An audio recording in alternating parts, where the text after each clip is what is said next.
In attesa che venga attivata la misura nazionale, il Friuli Venezia Giulia ha già stanziato 300.000 euro per il bonus psicologo a favore dei giovani, già poste le basi e poi l'introduzione della figura dello psicologo di base. I venti di guerra spaventano le imprese friulane. L'Ucraina è il primo paese, la Russia è il terzo per import delle aziende udinesi. La vicepresidente di Confindustria Udine Mareschi Danieli: le conseguenze sarebbero pesanti. Decisione congiunta di CAF e Comune di Udine: basta gli sprechi d'acqua nel campo Domadi, sarà installato un limitatore che riduca del 90% i consumi. In più, dice Fontanini, verificheremo le perdite nelle tubature. Rincari dei mangimi e delle bollette energetiche mettono in crisi le aziende zootecniche, con il latte remunerato al massimo 45 centesimi al litro. Il settore chiede il fotovoltaico sui tetti per salvare le stalle. Si può perdere contro il Monza, ma non così. Il presidente Lovisa striglia il Pordenone dopo il 4-1 subito ieri. Sabato a Vicenza ultimo appello per poter sperare ancora nella salvezza.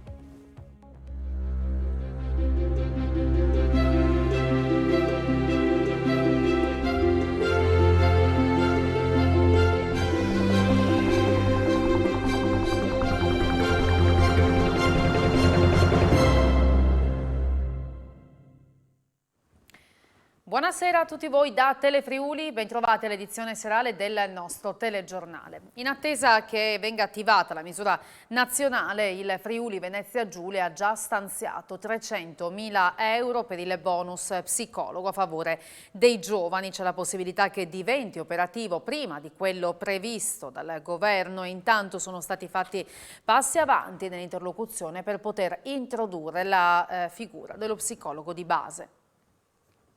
Il Friuli Venezia Giulia ha anticipato lo Stato sul bonus psicologo. La misura nazionale, prevista dal decreto legge milleproroghe, passato alla Camera e in attesa del via libera al Senato, potrebbe diventare operativa dopo l'intervento già finanziato dall'amministrazione regionale, rispetto al quale sarà complementare. Passi avanti inoltre sono stati fatti per l'introduzione della figura dello psicologo di base. Riscontriamo con estremo piacere la lungimiranza della nostra regione Friuli Venezia Giulia nell'aver stanziato nella legge di bilancio, nella legge di stabilità appena approvata a dicembre, uno stanziamento di circa 300.000 euro come bonus psicologico da dedicare alle difficoltà dei giovani in età scolare dai 13 ai 19 anni che dovessero trovarsi in difficoltà. Sarà un bonus che andrà a soddisfare le esigenze di circa 1.000 ragazzi con le loro famiglie nella nostra regione, che aggiunto al bonus che sta per uscire a livello del governo, credo che possa dare già una prima buona risposta. Il bisogno è tanto, è elevato. Queste due misure andranno sicuramente a soddisfare i bisogni e le esigenze di ragazzi e famiglie in difficoltà, con la prospettiva poi, come dicevamo, che diventi un sostegno un po' più stabile nel tempo. E a proposito di misura strutturale, lo psicologo di base, che cosa bolle in pentola? Su questo abbiamo appena iniziato un'interlocuzione con l'assessorato alla sanità, con il vicepresidente Riccardi, per porre almeno le basi per l'emanazione di una legge regionale sullo psicologo di base simile a quello della Campania e agli altri progetti che sono in ballo in Lazio, Toscana, Liguria e Lombardia, perché è sempre più forte l'esigenza di uno sportello di ascolto, di aiuto a fianco al medico di base o all'interno dei distretti per le prime necessità dei cittadini, proprio come servizio di prossimità. E di bonus psicologo e delle ripercussioni della pandemia su cittadini e famiglie, con particolare attenzione ai giovani e agli anziani. Si parlerà durante la puntata di questa sera di elettroshock, in onda dalle 21, a intervenire tra gli altri anche il presidente dell'Ordine degli Psicologi del Friuli Venezia Giulia, Roberto Calvani. Intanto i contagi sono ancora sotto quota 1000 in Friuli Venezia Giulia, 838 oggi in particolare, e si riducono sempre di più i numeri per quanto riguarda le ospedalizzazioni sia in terapia intensiva che negli altri reparti, nonché calano anche gli isolamenti. I dati dei contagi nelle ultime 24 ore riportano numeri da zona gialla e in calo, come dicevamo, su tutti i parametri, così come i decessi oggi fermi a 3 persone. I ricoveri in terapia intensiva in particolare scendono scendono a 15, 299 sono i pazienti ospedalizzati in altri reparti.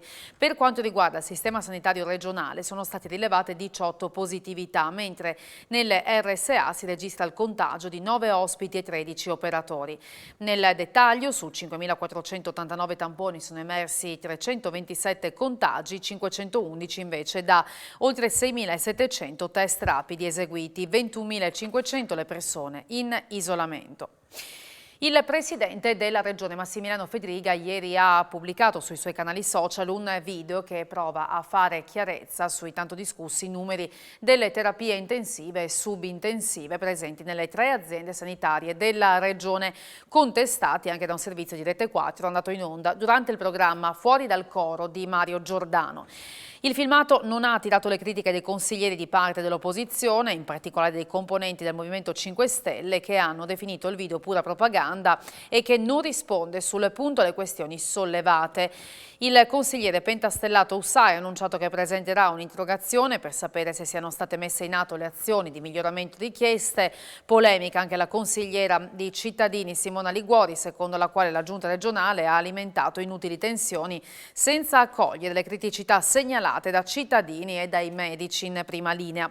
La giunta si adoperi per sostenere il personale sanitario, ha sottolineato Liguori, anche perché adesso sarà fondamentale per recuperare l'attività rimasta indietro a causa della pandemia.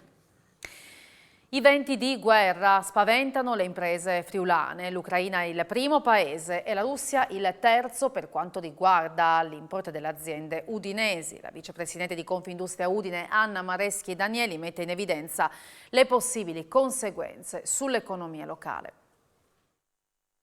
La crisi tra Russia e Ucraina, con venti di guerra sempre più imminenti, spaventa anche le imprese friulane, che sono forti importatrici di materie da quei due paesi. Un eventuale conflitto potrebbe avere pesanti ripercussioni sull'economia del territorio. Una ipotesi di guerra nel centro dell'Europa fa rabbrividire chiunque, non solo la provincia di Udine. Se poi vogliamo andare a guardare nel dettaglio quelli che sono i rapporti stretti commerciali, vediamo che l'Ucraina è il secondo partner per importazioni del Friuli Venezia Giulia ed è il primo per la provincia di Udine. La Russia invece è al terzo posto, quindi resta in una posizione in classifica particolarmente elevata. L'ipotesi di andare a inacerbare le sanzioni, i dazi o qualsiasi tipo di barriera in uscita dei prodotti di questi due paesi creerà alla nostra provincia, alla nostra regione degli enormi problemi. Noi siamo ancora fiduciosi che il tutto si possa risolvere in maniera diplomatica. Sicuramente la situazione in questo momento non è semplice. In particolare, secondo Mareschi Danieli, alcuni settori potrebbero andare in forte sofferenza. Sicuramente il settore di macchinari, della metalmeccanica, della siderurgia sono i settori che più subiranno l'impatto di eventuali dazi o barriere in uscita. E le tensioni tra Russia e Ucraina si ripercuotono sulla nostra regione, creando problemi notevoli sui costi del gas, ma non dal punto di vista della sicurezza.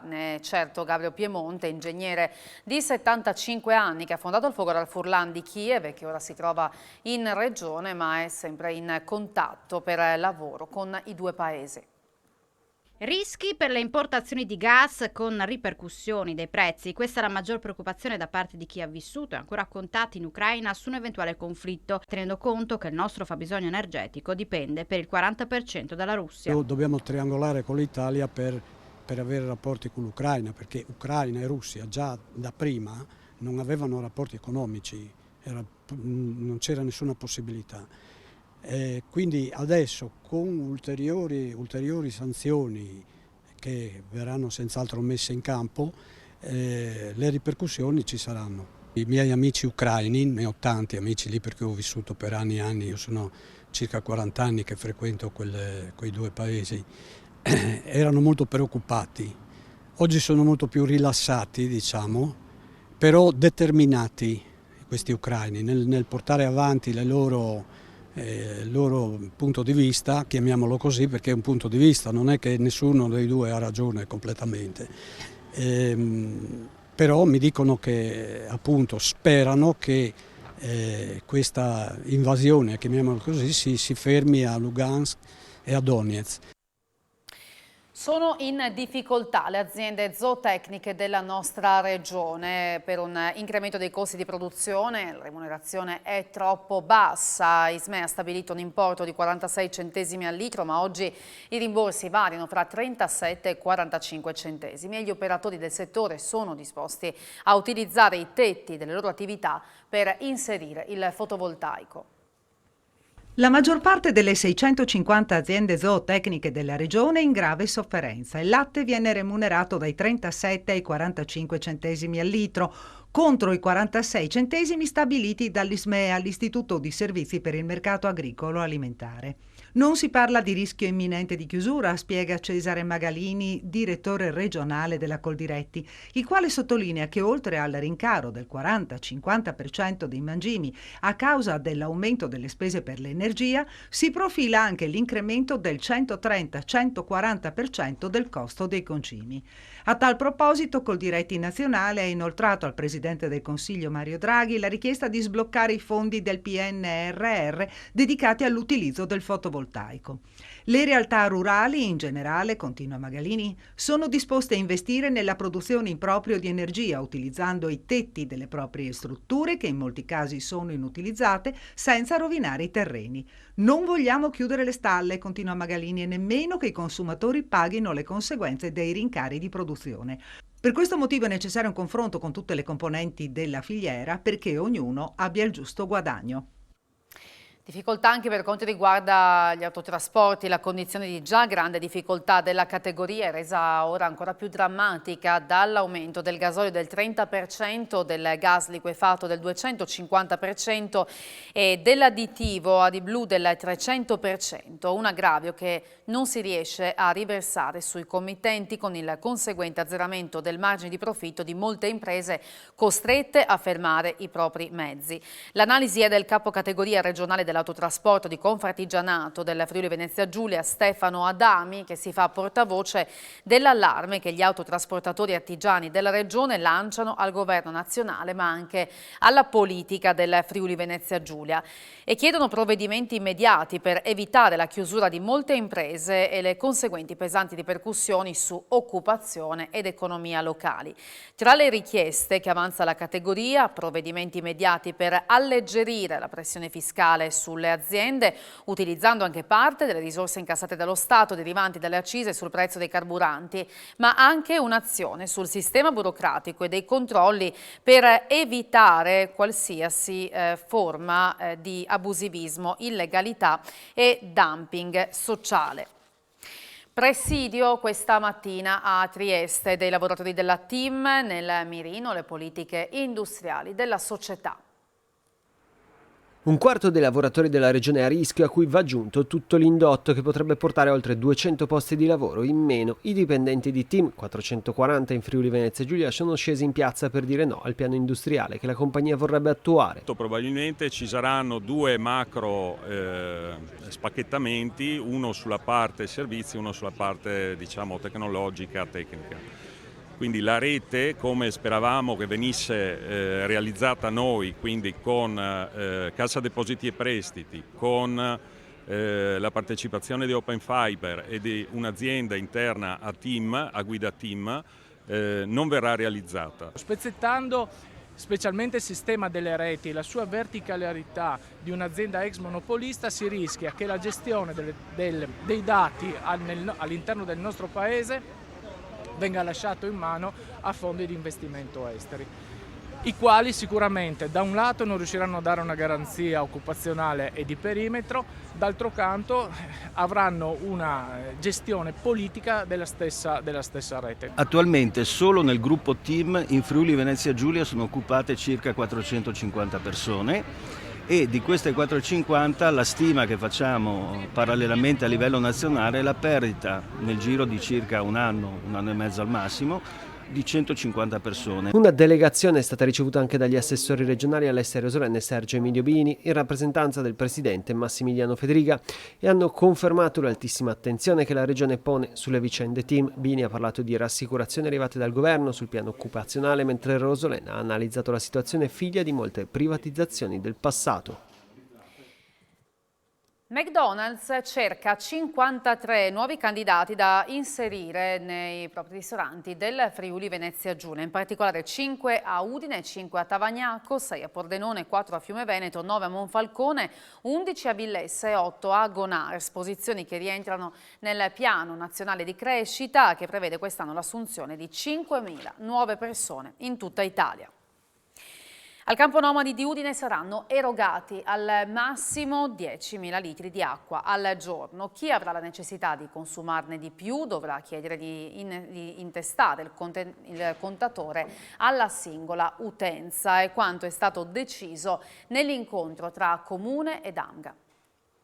Severo giro di vite ai rubinetti del campo nomadi di Udine. La cinquantina di residenti dell'area avrà a disposizione 10.000 litri al giorno, grazie all'installazione di un contatore che limiterà la portata d'acqua, abbattendo del 90% gli attuali 100.000 litri consumati quotidianamente. È quanto emerso dall'incontro tra il sindaco Pietro Fontanini e il direttore di CAFC Massimo Battiston. In sostanza, superando la soglia definita, non arriverà più acqua di quella fornita. La quota vitale per persona è stimata in 50 litri al giorno. Per il campo nomadi, CAFC ha stabilito una soglia di 200 litri. Il comune di Udine, che nel 2021 ha speso 26.000 euro per l'acqua del campo nomadi, non è più disposto a continuare a pagare, sostiene il primo cittadino, sottolineando di non aver mai detto di voler togliere la fornitura. Il suo intento è di far pagare a ognuno l'acqua che consuma. Per questo motivo, chi ha la necessità di utilizzare una quota ulteriore rispetto a quella erogata può chiedere di intestare il contatore alla singola utenza. CAFC eseguirà un'ispezione per individuare le perdite che stanno contribuendo a innalzare i consumi. L'area di proprietà del demanio è fortemente degradata, riferisce Fontanini. Ci sono molti rifiuti accatastati qua e là, ma il comune non può intervenire. Il suo compito è di emanare ordinanze per sistemare l'area e le baracche, togliere l'amianto e ripristinare la sicurezza degli edifici. Purtroppo le ordinanze hanno difficoltà a essere rispettate, afferma Fontanini, sottolineando che se non vengono adempiute deve intervenire il comune, che si accolla tutte le spese nel caso in cui i proprietari che non intervengono siano nulla tenenti. Passiamo a Trieste, dove il consigliere comunale del Movimento Trevi, subentrato a Ugo Rossi, ha provato ad entrare in consiglio ma è stato respinto perché anche lui sprovvisto di Green Pass. Si è presentato sapendo che tanto non l'avrebbero fatto entrare perché sprovvisto di Green Pass. Marco Bertali, neoconsigliere comunale del Movimento 3V a Trieste, subentrato a Ugo Rossi, sospeso perché in stato di arresto, è stato respinto questa mattina davanti a Palazzo Cheba perché sprovvisto della certificazione verde. Il neoconsigliere, di professione psichiatra, sospeso anche dall'Ordine dei Medici perché non vaccinato, è stato accompagnato dal suo legale Pier Umberto Starace e hanno illustrato le ragioni per cui, secondo loro, la legge consentisse al consigliere di partecipare in presenza alla riunione dei capigruppo. La polizia locale ha spiegato che non era possibile e che queste erano le normative italiane. Il tutto è durato poco meno di 10 minuti alla presenza anche della Digos e tutto si è svolto con estrema tranquillità senza che i toni si alzassero mai. Sul posto erano presenti più giornalisti che simpatizzanti del movimento No Green Pass. C'è stato un incidente questa mattina a Cassacco per la fuoriuscita di una Fiat Punto che è precipitata in un fosso che costeggia la Pontebana. 2 persone sono state estratte dalla vettura che è andata a finire nel letto del Rio Barbian. C'è stato l'intervento immediato dei Vigili del Fuoco di Gemona perché cadendo nel canale l'auto è andata a sbattere violentemente contro un albero nell'alveo. Ed evitare peggiori conseguenze per l'automobilista e il passeggero è stato lo scoppio di entrambi gli airbag. Da chiarire la dinamica che ha causato il sinistro, forse dovuto a una mancata precedenza. L'incidente è avvenuto attorno alle 10 all'altezza dell'intersezione tra la Pontebana e via della Stazione. Sono intervenuti anche i sanitari del 118, carabinieri di Tricesimo e il servizio viabilità delle DR di Udine per la gestione del traffico. E attorno alle 17:30 sulla provinciale 105 che conduce da Frailacco a Loneriaco c'è stato un altro incidente. Un'auto guidata da un anziano del posto non avrebbe rispettato la precedenza andando a urtare una motocicletta e il motociclista in sella con il proprio figlio è stato sbalzato da 2 ruote, entrambi sono atterrati nel fosso ai lati della strada, tanta paura, ma alla fine per i 2 non ci sono state gravi conseguenze. Sul posto 2 ambulanze giunte da Udine. E ancora sulle strade al bivio di Canussio, frazione del comune di Varmo, si sono scontrate un'utilitaria e un furgone che ha poi finito la sua corsa fuori strada dentro un fosso che costeggia la via. È accaduto nel primo pomeriggio e la viabilità è stata deviata per permettere i soccorsi. Sul posto polizia locale, sanitari del 118 con l'ambulanza e i vigili del fuoco.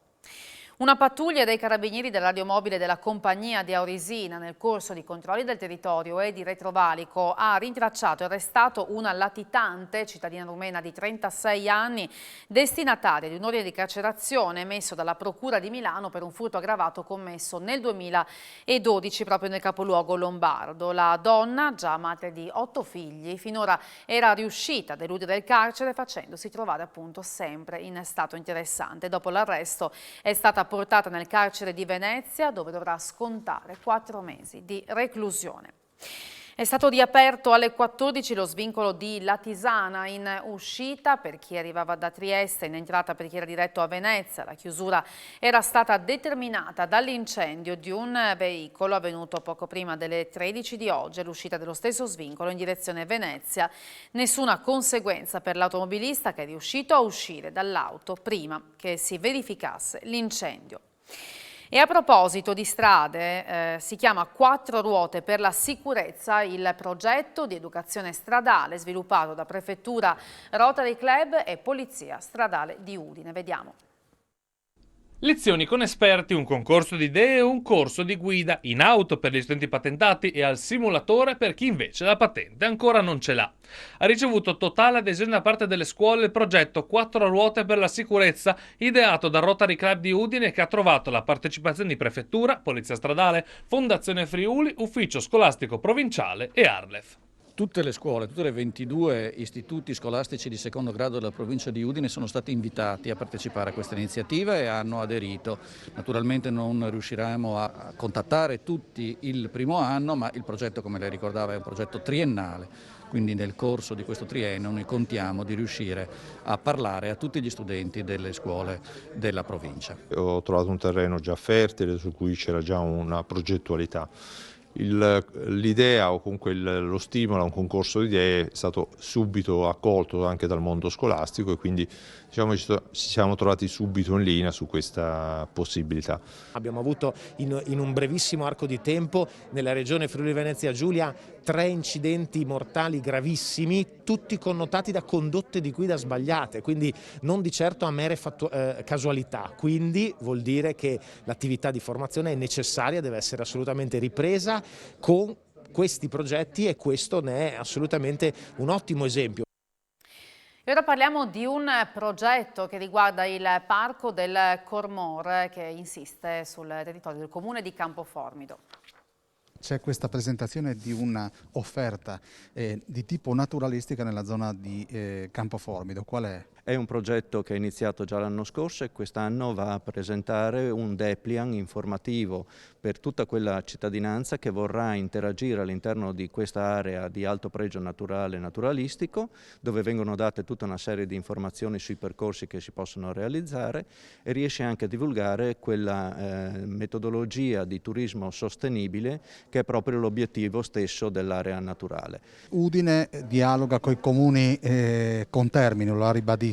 Sì, dialoghiamo col comune di Campoformido in questo caso, ma poi anche con tutti gli altri comuni che compongono l'interland della città, anche perché ci sono delle situazioni per quanto riguarda proprio i territori che ci portano al dialogo. In questo caso stiamo parlando del Parco del Cormor, c'è una parte nel comune di Udine, ma c'è una bellissima altra parte nel comune di Campoformido e quindi questo c'è un dialogo attraverso le nostre istituzioni, in questo caso il Museo di Storia Naturale, per aiutare il comune di Campoformido a qualificare quest'area naturalistica molto importante che si trova proprio tra Villa Primavera e Basaldella. Ecco, c'è una frase che mi ha colpito: se vivono le api vive anche l'uomo e viceversa. Assolutamente sì. Purtroppo, dicevo proprio l'altro giorno, tanti lo sanno e tanti lo dicono, però nessuno fa niente. Ecco, il Comune di Campoformido in questo caso si fa parte attiva. Una task force dei Vigili del Fuoco con operatori provenienti da tutta Italia ha scelto le sorgenti del Gorgazzo di Polcenigo per addestrarsi. Ha scelto le sorgenti del Gorgazzo per addestrarsi. Una task force speleo subacqueo dei Vigili del Fuoco, con personale proveniente anche da Puglia, Veneto, Campania e Lazio, ha svolto un'attività con l'utilizzo del filo di Arianna, calandosi sino ad una profondità di 50 metri, esplorando i cunicoli laterali delle grotte. Oggi abbiamo effettuato un addestramento speleo subacqueo presso la sorgente del Gorgazzo, nell'ambito di un addestramento nazionale dove sono arrivati colleghi da varie parti d'Italia per effettuare delle simulazioni di soccorso. Un addestramento che permette ad un gruppo ristretto dei Vigili del Fuoco di prepararsi a far fronte a qualsiasi tipo di situazione, di emergenza e salvataggio che si dovesse presentare sott'acqua. Oggi abbiamo fatto una progressione nella risorgenza del Gorgazzo fino ai 50 metri. E una volta arrivati sul fondo, intorno ai 42 metri, abbiamo fatto una diramazione ispezionando un ramo laterale per qualche metro, poi siamo tornati verso la superficie. Naturalmente le immersioni in questo tipo di siti devono essere effettuate con le tecniche speleo subacquee, quindi bisogna prevedere almeno il raddoppio dell'attrezzatura. Gli eventi di Carnevale ripartono, seppur in forma ridotta, dopo 2 anni di stop imposti dalla pandemia, e domani, giovedì grasso, saranno numerose le iniziative nelle scuole. Dalle mascherine alle maschere, è tempo di Carnevale. Gli organizzatori delle principali manifestazioni regionali provano a dare un segnale di ripartenza dopo 2 anni di pandemia. Organizzare eventi in tempi di emergenza sanitaria resta difficoltoso a causa delle limitazioni anti-assembramento e all'obbligo del Green Pass, ostacoli che hanno indotto nella maggior parte dei casi a rinunciare anche quest'anno alle sfilate dei carri o a rinviarle al periodo estivo, come nei casi di Pordenone, Trieste e Muggia. Ma c'è chi non si scoraggia di fronte alle restrizioni. Ricco ad esempio il programma del 138° Carnevale Monfalconese, che ad eccezione del corteo allegorico offrirà da qui al martedì grasso un ventaglio di proposte molto simile al periodo pre-Covid. Sabato 25 febbraio festa in maschera a Manzano, anche qui senza carri, mentre domani sarà un po' in tutta la regione la giornata dedicata alle scuole, con iniziative diffuse tra cui spicca la sfilata che a Tolmezzo farà tappa davanti agli istituti della città. Spettacoli teatrali e attività creative per i più piccoli saranno proposte a Cave del Predile e a Staranzano. Nulla da fare per la tradizionale mascarade di Remanzacco e per il Pust di San Pietro al Natisone, e anche a Udine e Sappada non avranno luogo manifestazioni ufficiali. Maschere e coriandoli per le vie cittadine comunque non mancheranno nel tentativo di compiere un primo passo verso la normalità.